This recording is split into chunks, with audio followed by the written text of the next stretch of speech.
समस्ता सुखिनो भवन्तु। लोकाः समस्ता सुखिनो भवन्तु। लोकाः समस्ता सुखिनो भवन्तु। लोकाः समस्ता सुखिनो भवन्तु।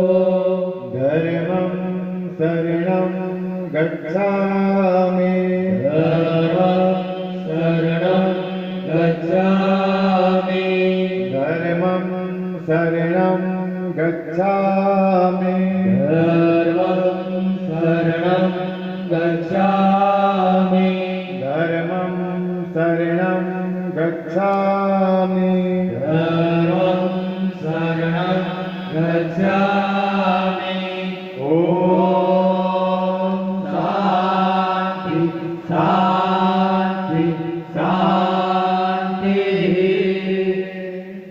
હવે એ ભગવાનને ધરાવેલો પ્રસાદ પાવન થાય એમ કહેવાય કે જીવનની અંદર કંઈક ને કંઈક આપણે કોઈ પણ વસ્તુને લાવીએ, પદાર્થોને લાવીએ કે રસોઈ બનાવીએ, પણ એ જો ભગવાનને અર્પણ કરવામાં આવે તો એની અંદર ભગવાનના આશીર્વાદ આવી જાય અને પછીથી એનો ભક્તો ઉપભોગ કરે, એ પછી ખાય, એ વસ્તુને વાપરે, પણ તો એની અંદર જે વસ્તુની અંદર ભગવાનની કૃપા રહે તો એ વસ્તુ માણસો સહજ રીતે અને આનંદની રીતે એ ભોગવી શકે. તો ભગવાનને આપણે થાળ ધરાવ્યો છે તો ભગવાનને પ્રાર્થના કરીએ કે હે પરમાત્મા, તમારા બધા જ આશીર્વાદ આ પ્રસાદની અંદર આવી જજો અને આ પ્રસાદ ભક્તો ખાય તો એમનું શારીરિક કે આધિ વ્યાધિ અને ઉપાધિઓ ટળી જતી. પ્રસાદનું આવું મહત્વ છે. તો ભગવાનને પ્રાર્થના કરીએ કે અમે તમારું સ્મરણ કરતા બધા શ્રદ્ધાથી બોલજો.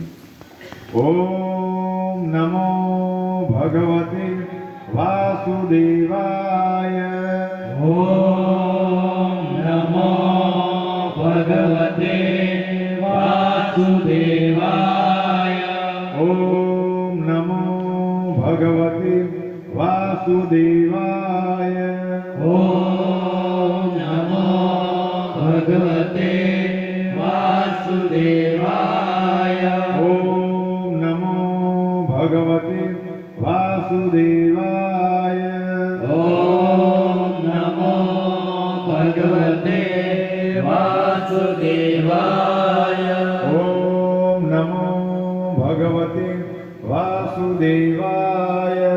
ઓમ નમો ભગવતે વાસુદેવાય.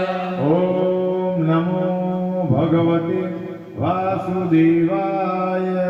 ઓમ નમો ભગવતે વાસુદેવાય. ઓમ નમઃ શિવાય. ઓમ નમઃ શિવાય. ઓમ નમઃ શિવાય. ઓમ નમઃ શિવાય. ઓમ નમઃ શિવાય. ઓમ નમઃ શિવાય. ઓમ નમઃ શિવાય. ઓમ નમઃ શિવાય. ઓમ નમઃ શિવાય. ઓમ નમઃ શિવાય.